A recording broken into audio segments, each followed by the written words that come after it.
So it just came out right now, the Wall Street Journal news exclusive, that Cuba is going to host a secret China spy base focusing on the United States. Beijing will pay Havana several billion dollars for eavesdropping facility. So even though Joe Biden's tried to get closer to the Cuba, he's barely done that basically. But Donald Trump tried to get farther away. Anyways, the point is that China and Cuba have reached a secret agreement for China to establish an electronic eavesdropping facility on the island, and a brash new geopolitical challenge by Beijing. So basically, they're now. This is literally like China is escalating and escalating and escalating and escalating and escalating. And it's really weird because Stanley Druckenmiller just talked about how like Xi Jinping is going to try to like distract his dictators, try to not necessarily Xi Jinping, but he said dictators usually try to distract their population from their terrible economy by like starting wars. And like, not saying they're going to start a war or whatever, but I'm saying that it just seems like China has no growth anymore. So all they're doing is like opening eavesdropping facilities 100 miles from Florida that would allow the Chinese intelligence to scoop up electronic communications through the southeastern U.S. Like, this is a joke. It's like, instead of actually focusing on building his economy and like growing GDP by not harassing companies and randomly changing rules, and there's no transparency. I mean, you don't even know the interest rate you can charge if you're a fintech company right now. You don't even know if you can get a game approved right now. There's no transparency with the government. He just seems to, Xi Jinping, as Stanley Druckenmiller said, is totally obsessed with just his power, and he doesn't care about his country anymore. He just cares about himself, and he cares about his whatever, himself, I guess, being the boss. And that's really what you're seeing here. I mean, this is literally like, who know? Like, I don't even know if they're gonna ban. This is why Chinese stocks are so cheap. It's like they don't even know if they're gonna ban any them.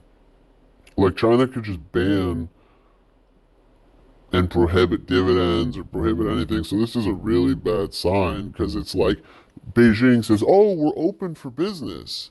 But then, they have Elon Musk visit, and then, like, a week later, they're opening up a spy station in Cuba, paying them $1 billion, multiple $1 billion. Like, what is that going to achieve for your economy? How is this helping the Chinese economy?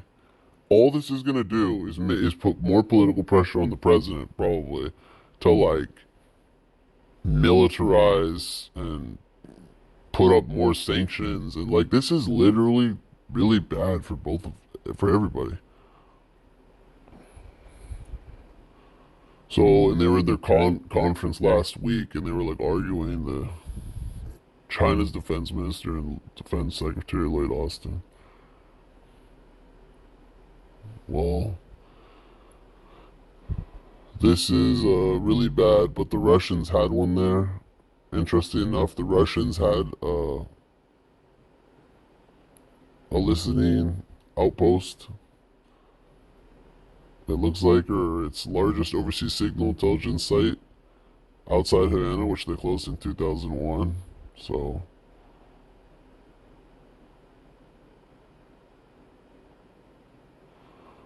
yeah, this is what's going on. So it's kind of like my entire portfolio is in these Chinese equities, and it's kind of like, okay, uh,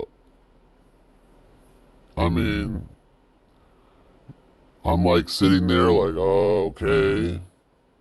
So this is not investing advice. So just remember, this is not investing advice. But I'm like literally sitting there with my portfolio, and I'm like, man, I only have Chinese equities. I bought them because they're so cheap. And then this is what ends up happening. You have like just people antagonizing each other. And just China it's basically China, it seems like. They're like flying and cutting off ships and cutting off planes, and like every 3 days or a week it's like something in the news that they're doing. And it's like, dude. And then their economy for the last year or two has not even recovered at all. Since COVID ended, the COVID restrictions ended late last year, 2022. nothing at all has changed. So I'm just sitting there and I'm thinking, dude, what are these people doing? Like they're not focused on their economic growth anymore. It's like a sea change. Like now they're obsessed with like I don't know what they're obsessed with, but it looks like not their economy anymore. They moved from being like a Stanley Druckenmiller said, being economically focused to like just Xi Jinping the dude is in charge and does whatever he wants now, and it seems like his priority has nothing to do with uh, growing the economy.